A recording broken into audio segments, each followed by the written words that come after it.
What's up, guys? My name is Tyler. This is Chris, and we are TC Trades, and we are going over liquidity sweeps, and just what liquidity is. So liquidity is resting orders at highs and lows that when they get swept signal reversal.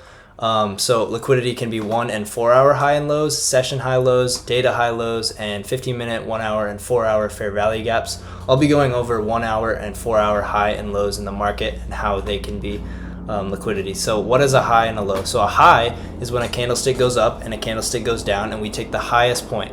So an example here would be right here. We have an up candle, we have a down candle, we take the highest point, right? That is a 1 hour high right there.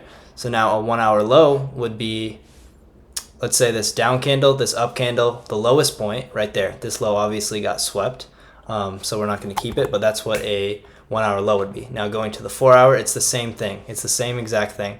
So you get a down candle and an up candle. That would be a 4 hour low. So that would be a 4 hour low right there. And then for a 4 hour high, it would be an up candle, down candle right there. Take the highest point. Obviously, both of these high and lows got swept, but that's exactly what a 4 hour and 1 hour high and low is. All right, guys, we can go over the session highs and lows. What that is are like Asia session, London session, and maybe even afternoon session. What you want is to get this ICT kill zone indicator on here. If I put on the charts right now, it will show us the session highs and lows. So it's pretty simple. You make sure you get the right time frame. When Asia session opens till when it closes.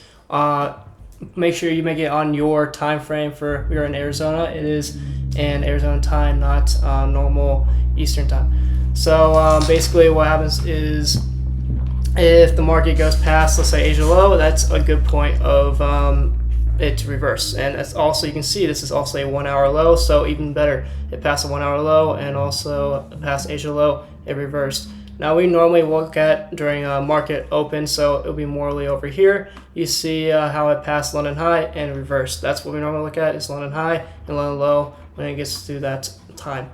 Now we're going to go over what data highs and lows are. Yep, so data high and lows are the next form of liquidity. To find this, we have to locate news. So the news website we use is called Forex Factory. So here we can see high impact news. It's a red folder. So when you see a red folder before the market opens, so we're in Mountain Standard Time, so our market opens at 7:30 a.m. in the morning. So let's say for Wednesday, December 3rd, we had red folder at 6:15 a.m. So let's just pretend that this is the 6:15 news candle. With this big wick, this would be a data high because that's the 6:15 a.m. Let's pretend this is the 6:15 a.m. news candle. This big wick would be the data high, and then the data low is the bottom wick. To be a data high and data low, it needs very big wicks. So if it was just a small candle like this, you don't have any data highs or lows. So the data high and low has to be a red folder news before market open, and it has to have significant wicks. That's what make up data highs and lows. All right, guys, lastly, we're going to go over fair value gaps. Now, the reason why a fair value gap counts as liquidity because it is just an imbalance in the market. Now, what that means is the market just shoots up or down into a different way. That creates a whole gap. And you'll see with our another indicator you should get is the Lux Algo Smart Money Concepts, where they show every single fair value gap out there. This is a fair value gap. It's a 1 hour fair value gap. You see how it's a big imbalance because the wick here and this wick are not together. That means there's an imbalance in the market.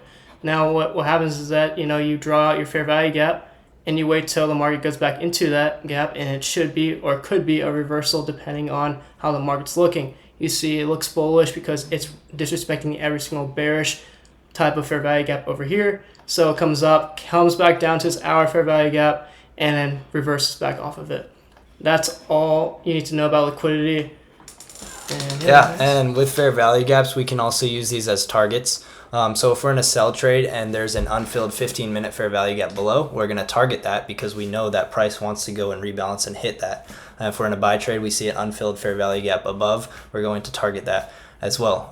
But liquidity is the biggest thing that we use in our trading concepts. So yeah, that's a lesson on liquidity. So thank you for watching.